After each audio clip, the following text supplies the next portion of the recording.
കണ്ണൂർ ജില്ലയിൽ അതിശക്തമായ മഴ തുടരുന്നു. ഇന്ന് രാവിലെ മുതലാണ് ജില്ലയിൽ വ്യാപകമായ മഴ ലഭ്യമായി തുടങ്ങിയത്. പുഴയിൽ വെള്ളം ഉയർന്നതിനെ തുടർന്ന് ഉളിക്കൽ പഞ്ചായത്തിലെ വയത്തൂർ മണിക്കടവ് പാലം മുങ്ങി. പഴശ്ശി ജലസംഭരണിയിലെ ജലനിരപ്പ് ഉയർന്നതിനെ തുടർന്ന് ആകെയുള്ള 16 ഷട്ടറുകളിൽ 15 എണ്ണവും തുറന്നു. 9 ഷട്ടറുകൾ 2 സെന്റിമീറ്റർ, 6 ഷട്ടറുകൾ 1.5 സെന്റിമീറ്റർ ആണ് ഉയർത്തിയിരിക്കുന്നത്.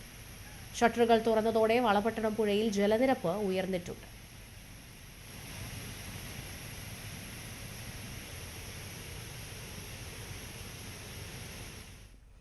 വിവരങ്ങളുമായി ശ്രീനി ആലക്കോടാണ് ചേരുന്നത്.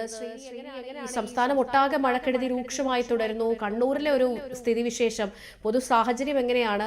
ഈ ജലനിരപ്പ്, പുഴകളിലെ ഉൾപ്പെടെ ജലനിരപ്പ് ഉയരുന്ന ഒരു സാഹചര്യത്തിൽ എങ്ങനെയാണ്? ശക്തമായ മഴ എന്ന് തന്നെ വേണം പറയാൻ. ഈ മൺസൂൺ കാലത്ത് ഏറ്റവും കൂടുതൽ ഇപ്പോഴും മഴ തോരാതെ പെയ്തുകൊണ്ടിരിക്കുന്ന ഒരു കാഴ്ചയാണ് സാധാരണ കണ്ണൂർ മേഖലയിലാണ് മഴ കൂടുതലുണ്ടായിരുന്നത്. ടൗൺ പ്രദേശങ്ങളിൽ മഴ മേഖലയിലെ ആടത്തോളം പ്രദേശത്താണ് ഇവിടെ മലകളൊറ്റപ്പെട്ട കാണിക്കുന്നത്. അതീവ അനിശ്ചിത അതുകൊണ്ട് തന്നെ പല തത്വത്തോടെ വളരെ ആശങ്കയായിരിക്കുകയാണ്. അതുപോലെ തന്നെ സൂചിപ്പിച്ചുകൊണ്ട് തന്നെ പല പുഴകളിലും ജലനിരപ്പ് ക്രമാതീതമായി ഉയരുന്ന സാഹചര്യമുണ്ട്.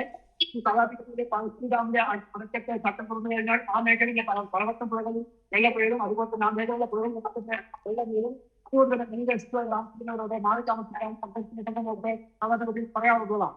എന്നാൽ അതൊന്നും വ്യത്യസ്തമായി മലയോര മേഖലയിൽ ആലക്കോട് പോലെയുള്ള മലയോര മേഖലയിലെ തൊട്ടടുത്ത കർണാടക വനമാണ്. കർണാടക പഞ്ചത്തിൽ ഉരുൾപൊട്ടിയാൽ ഈ പുഴകൾ കൂടി ശക്തമായ കെട്ടുണ്ടാവും. അങ്ങനെ കുപ്പം പുഴ ഉൾപ്പെടെയുള്ള പുഴകളിൽ ജലനിരപ്പ് ക്രമാതീതമായി ഒഴിവാനുള്ള സാധ്യതയും.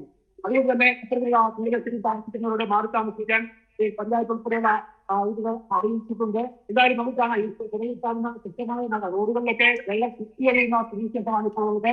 പുഴകളിൽ മാത്രമല്ല റോഡുകളിൽ താമസം കഴിഞ്ഞ് റോഡുകൾ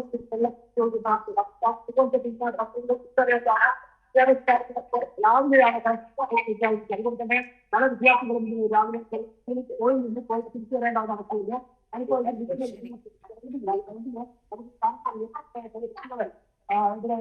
ഫുട്ബോൾ കളിക്കുന്ന ഒരു കാഴ്ചയുണ്ട്. ഫുട്ബോൾ കളിക്കുമ്പോൾ ഭയങ്കര മഴ വന്ന് അവിടെ മാറി നിൽക്കുന്ന ചില കാഴ്ചകളൊക്കെ നമുക്ക് ഇവിടെ കാണാൻ വേണ്ടി കഴിയും. അപ്പൊ അത്തരത്തില് മഴ ശക്തമാക്കുന്നതോടൊപ്പം തന്നെ മഴ ആസ്വദിക്കുന്ന ഒരു പറ്റം കുട്ടികൾ എനിക്ക് പിറകിൽ കാണുന്നത്. എന്തായാലും മേഖലയിൽ ഇടിയും മഴ ശക്തിപ്പെട്ടാൽ പലയിടത്തുനിന്നും ആളുകളെ സുരക്ഷിത സ്ഥാനത്തേക്ക് മാറ്റേണ്ടി വരും. അതിനുള്ള തയ്യാറെടുപ്പിലാണ് പഞ്ചായത്ത് ഉൾപ്പെടെയുള്ള തദ്ദേശ ഭരണകൂടങ്ങൾ.